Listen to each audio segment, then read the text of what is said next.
alligator gar ay malaki at malakas na isda.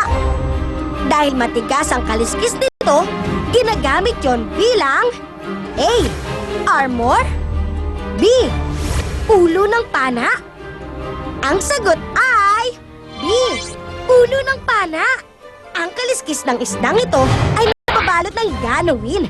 Katulad yun ng enamel na bumabalot sa ngipin natin.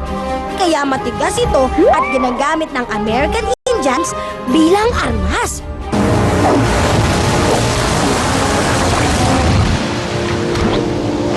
Pwedeng umatake ang Haineria, gaya ng pag-atake ng isang killer whale sa isang seal o leong dagat.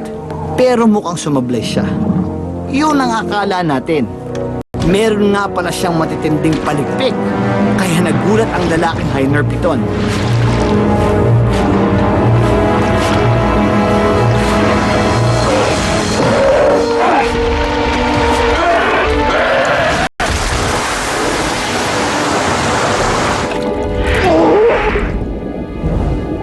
Yun na ang kanyang katapusan.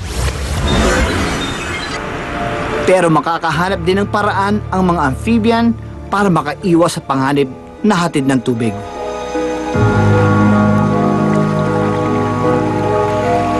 Ang susi sa kanilang tagumpay ay nakasalalay sa kung paano magbabago ang kanilang mga itlog.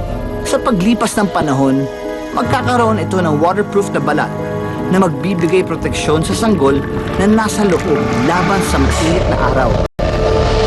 Mapipisa ang mga itlog at lalabas ang mga sisiw. Buo na, humihinga ng hangin at kayang-kaya nang magsolo. Sila ang mga kauna-unahang vertebrate na mas sanay sa lupa kaysa sa tubig. Sila rin ang kauna-unahang reptile.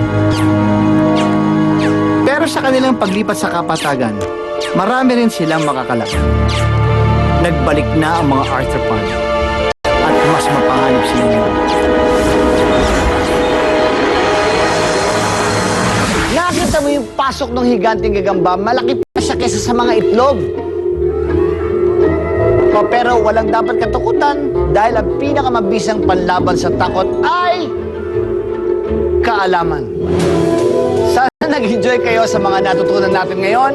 At salamat din, Maxine, thank you. At sa mga kaibigan nating explorer, sana mas dumami pa kayo. Ako po ang inyong kapatid, Aga Mula. Tumingin-tingin ka lang, maraming pwedeng matuklasan. Maging isang Pinoy Explorer. Po, masakit po yung mga gat. Next Sunday, Imbestigahan natin ang mga ang ating bagong Junior Explorer. Para po siyang juice. Bakit po butas-butas yan? O ano, may tanong ka ba? Diba, Tito Aga? Masarap nga yung nagtatanong, marami kang natututunan. Bakit po kailangan alagaan